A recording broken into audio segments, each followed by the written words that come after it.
Assalamualaikum warahmatullahi wabarakatuh. Tuan-tuan dan puan-puan, izinkan saya bercakap sedikit berkenaan dengan penyakit yang merebak di negara kita. Penyakit yang dikenali sebagai coronavirus yang sudah jadi satu epidemik, merebak seluruh dunia. Saya lihat keadaan di Malaysia dan saya nampak seolah-olah orang Malaysia ni tidak begitu serius berkenaan dengan menangani coronavirus ini. Kalau kita tidak berjaga-jaga, dia akan terkena kepada ribuan rakyat Malaysia. Dan ramai daripada mereka akan meninggal kerana penyakit ini. Penyakit ini luar biasa. Dia adalah penyakit yang disebabkan oleh satu virus yang diberi nama corona. Kerana itulah bentuk virus itu. Dan virus ini tidak pernah didapati dahulu. Tetapi dia sekarang ini merebak dan dia mudah menjangkit. Iaitu kalau kita menempuh ataupun berdekat dengan orang yang sakit, mungkin kita akan dapat jangkitan. Umpamanya kalau orang sakit itu tidak pakai mask dan dia batuk ataupun bersin, kita mungkin dapat. Sebab itu cara kita elak daripada dijangkiti, kita mesti jauhkan diri daripada orang yang mengidap sakit ini. Tetapi orang ini pun kadang-kadang dia tidak sedar bahawa dia sudah dapat sakit ini kerana pada mulanya tidak ada kesan kesakitan ini. Mungkin cuma suhu badan saja naik sedikit. Tetapi dalam jangka masa yang pendek akan datanglah ada simptom-simptom yang lain yang mungkin membawa maut. Jadi pada mulanya oleh kerana dia tidak tahu dia membawa penyakit ini, mungkin dia dengan mudahnya berdekat dengan orang lain. Dan mungkin orang lain akan terjangkit dengan penyakit ini.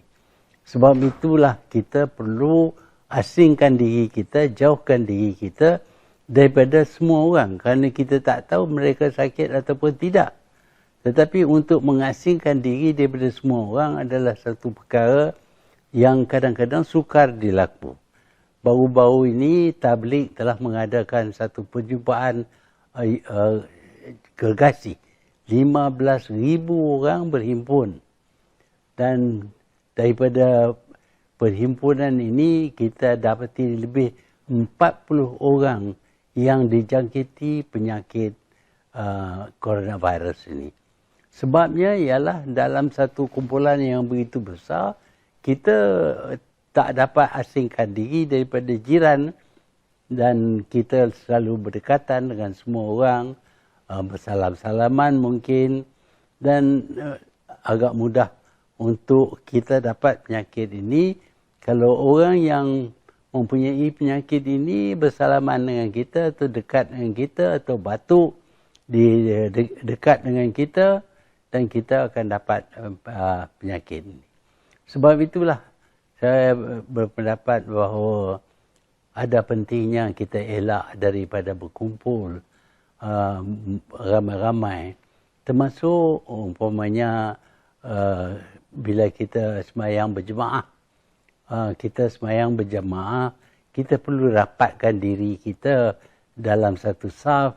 Dan ini bermakna kalau ada sesiapa yang sakit daripada penyakit ini, dia akan jangkit kepada kita.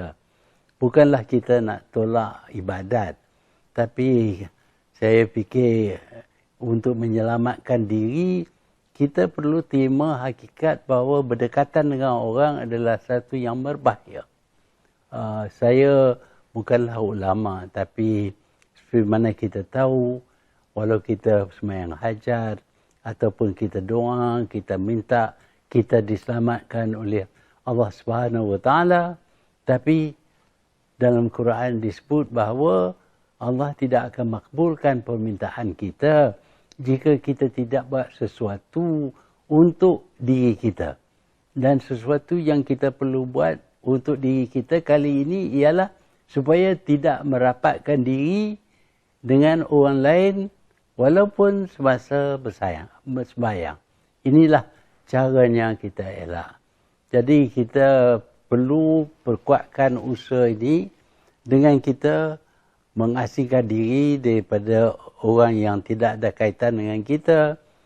Walaupun dalam rumah sendiri tentulah kita rapat dengan ahli keluarga, tetapi terhad kepada itu saja. Kita tidak keluar ke mana-mana, berjumpa, melihat sport seumpamanya dan lain-lain.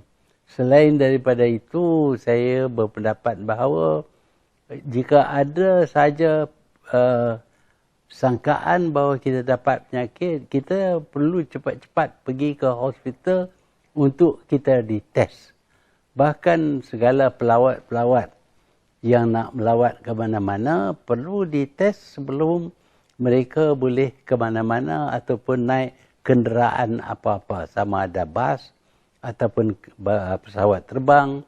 Sebelum naik mestilah kita diperiksa dulu, dan pesawat itu juga perlu dibersihkan, boleh kata tiap kali ada passengers yang berguna.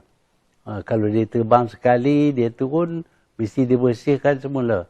Dan sebelum diterima pelawat-pelawat atau penerbang mereka pelancong-pelancong yang lain. Banyak perkara yang perlu dilakukan oleh kita, bukan saja oleh kerajaan, tapi kita sendiri untuk menyelamatkan diri kita daripada penyakit virus ini. Dia juga mempunyai kesan yang dahsyat terhadap ekonomi. Kerana satu daripada kesannya ialah industri pelancongan telah merosot sebanyak 70%. Jadi kita dapat yang kedua terbesar sumbangan kepada pendapatan negara ialah daripada industri pelancongan. Kalau dah diturun sampai 20-25%, bermakna pendapatan kerajaan akan berkurangan, pendapatan hotel dan restoran dan travel agency semua akan rugi. Apabila mereka rugi, mereka tidak akan bayar cukai dan kerajaan akan hadapi masalah. Dan kita dapati bahawa penerbangan akan berkurangan dan bisnes tidak boleh diadakan. Banyak bisnes bergantung kepada semua orang berkumpul bekerja di satu tempat. Ini juga mendedahkan mereka kepada penyakit.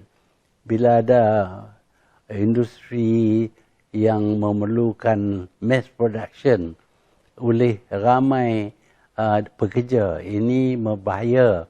Jadi industri seperti ini pula perlu dihentikan.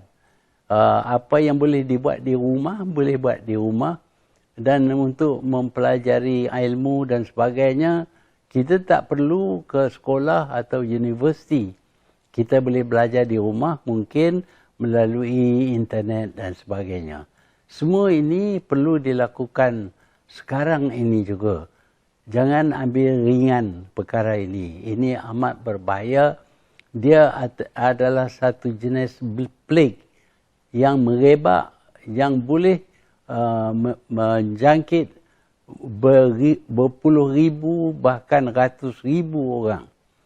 Sekarang ini kita dapati Itali umpamanya telah tutup negaranya daripada sebarang pelancong dan tidak membenar rakyat mereka pergi ke mana-mana.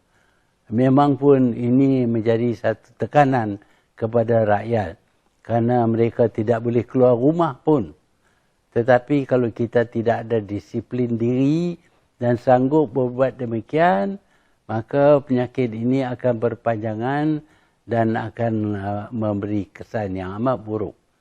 Kita lihat di negara China, di Wuhan, jumlah pesakit baru berkurangan.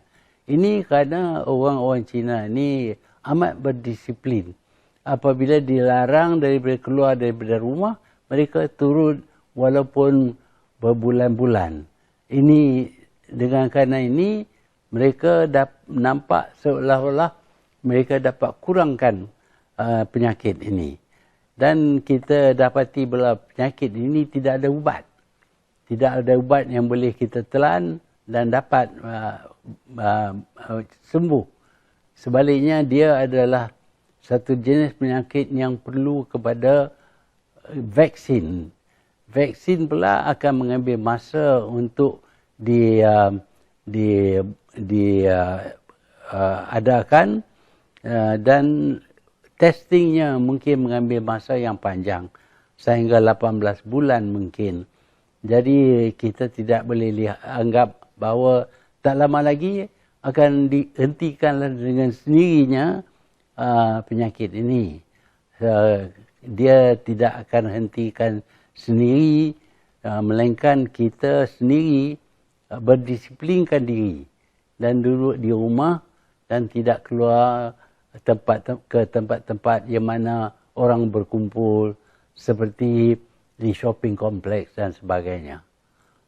Malangnya semua ini akan menurunkan, merosakkan ekonomi negara.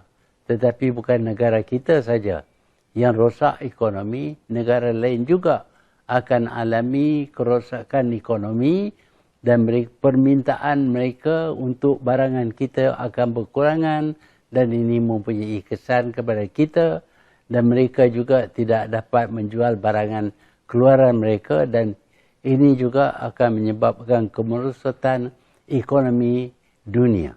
Inilah yang sedang berlaku. Saya harap, saya bukanlah ada jawatan apa-apa, tapi saya berasa bertanggungjawab untuk menjelaskan kerana saya dilatih sebagai doktor dan saya faham apa dianya jenis penyakit virus ini yang sekarang ini merebak di seluruh dunia. Kita lihat negara yang pertama ialah China, sekarang ini yang kedua ialah Itali, lepas itu Iran dan sekarang ini sehingga ke Amerika juga mereka menghadapi penyakit ini. Saya berdoa supaya mereka dapat dengan cepatnya mencipta vaksin baru yang boleh digunakan.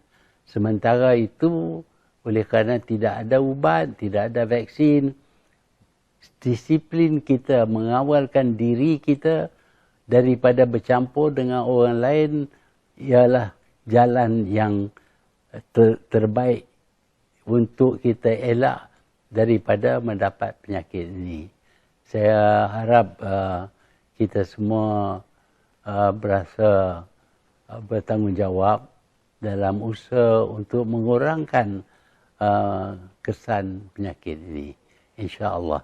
Kalau kita berusaha, Allah akan makbulkan usaha kita. Sekali lagi saya ingin ucap terima kasih kepada staf di hospital dan staf Kementerian Kesihatan yang merupakan orang yang terhadapan menghadapi